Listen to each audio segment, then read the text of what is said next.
Hello বন্ধুরা, চলে এলাম আবার একটা নতুন ভিডিও নিয়ে। আজকে যেহেতু পূর্ণিমা আর তার সাথে চন্দ্রগ্রহণও হয়, তো চন্দ্রগ্রহণের সময় কি কি করতে আছে কি কি করতে নেই সেই বিষয়ে কিছু শুনে নেব। এই পূর্ণিমার দিন চন্দ্রগ্রহণ রয়েছে। পূর্ণিমার দিন কি রয়েছে? চন্দ্রগ্রহণ। আর এই পূর্ণিমার দিনই কিন্তু আবার ভাগবত জয়ন্তীও রয়েছে।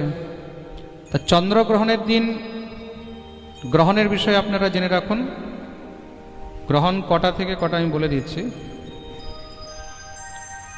ভারতবর্ষে কিন্তু দৃশ্য রয়েছে, মানে ভারতে এই গ্রহণের প্রভাব থাকবে আর আমাদের সবাইকে গ্রহণ মানতে হবে।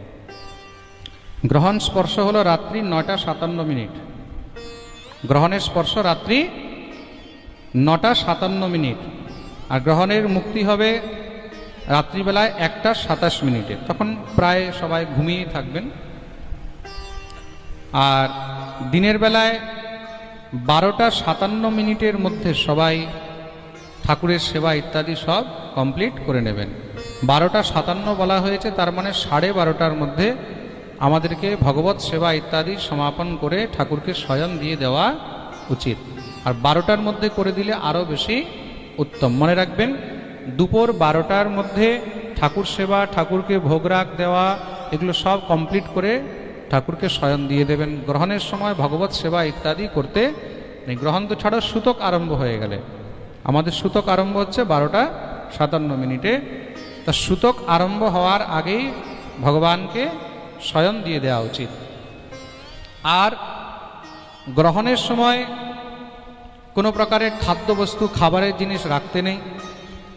খাবারের জিনিস রাখলে তখন সেগুলোকে খাওয়া উচিত নয়, ফেলে দেওয়া উচিত। কদাচিৎ যদি কেউ খুব গরিব হয়, হ্যাঁ, আবার অনেক রকমের প্রশ্ন হয়, মহারাজজি আমাদের ঘরে তো খাবারের তেমন ব্যবস্থা নেই, রান্না করে রাখা আছে, কি করব। কদাচিৎ কেউ যদি খুবই গরিব, অত্যন্ত দরিদ্র, কোথাও রান্না করা জিনিস রাখা আছে, এখন সেটা ফেলতেও পারছে না, কি করবে, তখন তার মধ্যে কুশ দিয়ে রাখা উচিত। কি রাখা উচিত? কুশ। কিন্তু আমি এটাই বলবো যে গ্রহণের মধ্যে রন্ধন করা বস্তু খাওয়াই উচিত নয়। খেলে তুমি কুশ দিয়ে রাখছো, ঠিক আছে, গ্রহণের দোষ লাগলো না তার মধ্যে, কিন্তু আমার হিসাবে উচিত নয়। বা যেখানে কুশ নেই সেখানে তুলসী পাতা দেওয়ারও বিধান রয়েছে, কিন্তু কুশটাকেই বিশেষ করে বলা হয়েছে। আপনার ছাদের মধ্যে জলের ট্যাঙ্কি আছে, তা সব জল ফেলতে হবে, জল সংগ্রহ করে রাখা আছে, সেখানে একটু কুশ দিয়ে দেন। কি দিয়ে দেবেন? কুশ দিয়ে দেবেন। গ্রহণের সময় সব থেকে শ্রেষ্ঠ হলো নাম জপ। কি? যত পারবে তত জপ করবে। গ্রহণের সময় জপ করবে, পাঠ করবে, যদি পারো ভাগবত পাঠ করবে, গ্রন্থ পাঠ করবে, আর শুনবে, যতটা পারবে হরিকথা শুনবে। হরিকথা শ্রবণ করা, জপ করা, পাঠ করা, এটা হলো গ্রহণের মধ্যে অত্যন্ত শ্রেষ্ঠ। আর তারপর হলো দান। গ্রহণের মধ্যে তুমি যত দান করতে পারবে তুমি তার ততই 1000 গুণ ফল পাবে। গ্রহণের মধ্যে তুমি যত পারবে তত দান ধর্ম ইত্যাদি করবে, পাঠ করবে, মানে সৎকর্ম করা উচিত গ্রহণের সময়। এটা হলো বিশেষতা। আর চন্দ্রগ্রহণ যখন হয়, যখন গ্রহণের মুক্তি হয়, তারপরে স্নান করা উচিত। স্নান করার জন্য সবথেকে শ্রেষ্ঠ হলো কাশীতে। কোথায়? কাশী। গোকোটি দানেষু গ্রহণেষু কাশী। চন্দ্রগ্রহণে কাশীতে স্নানের অনেক মাহাত্ম্য রয়েছে। আর সূর্যগ্রহণে কুরুক্ষেত্রে স্নানের মাহাত্ম্য রয়েছে, ব্রহ্ম সরোবরে। কোথায়? জোরে বলো। কুরুক্ষেত্রে। সূর্য গ্রহণে কোথায়? কুরুক্ষেত্র। আর চন্দ্রগ্রহণে কোথায়? কাশী। তা গ্রহণের সময় যদি আপনি কাশীতে আছেন, তাহলে সেখানে কাশীতে গঙ্গা স্নান করবেন।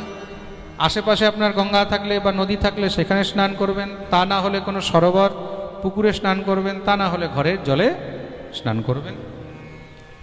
আর মনে রাখবেন, গ্রহণের সময় কিছু সঞ্চয় করতে নেই, গ্রহণের সময় মাটি খুঁড়তে নেই, এই জিনিসগুলোকে মনে রাখবেন। আর গর্ভবতী স্ত্রীকে গ্রহণের সময় কোনো কাটাকুটি করতে নেই, ঘরের বাইরে বেরোতে নেই, খুব মন দিয়ে শুনবেন, কিন্তু যত পারবে তত জপ করবে, হরিনাম করবে।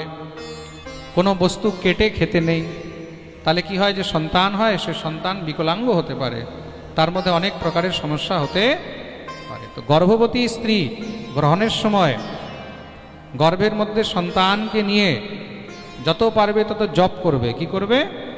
জপ করবে। তাতে কি হবে? তারও মঙ্গল হবে আর গর্ভস্থ শিশুরও মঙ্গল হবে। গ্রহণের সময় জল সঞ্চয় করতে নেই। গ্রহণের সময় যদি কার ঘরে গরু আছে তাহলে গরুর দুধ দোয়াতে একদম দোয়াবে না।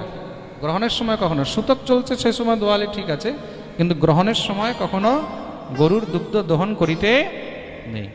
গ্রহণের সময় কোনো গাছপালা লাগাতে নেই। গ্রহণের সময় কোনো গাছপালায় হাতও দিতে নেই, এটাও জেনে রাখবে। প্রেম সে বলো। আচ্ছা, কাশির কথা আসলো, কাশির কথাও বলে দিই।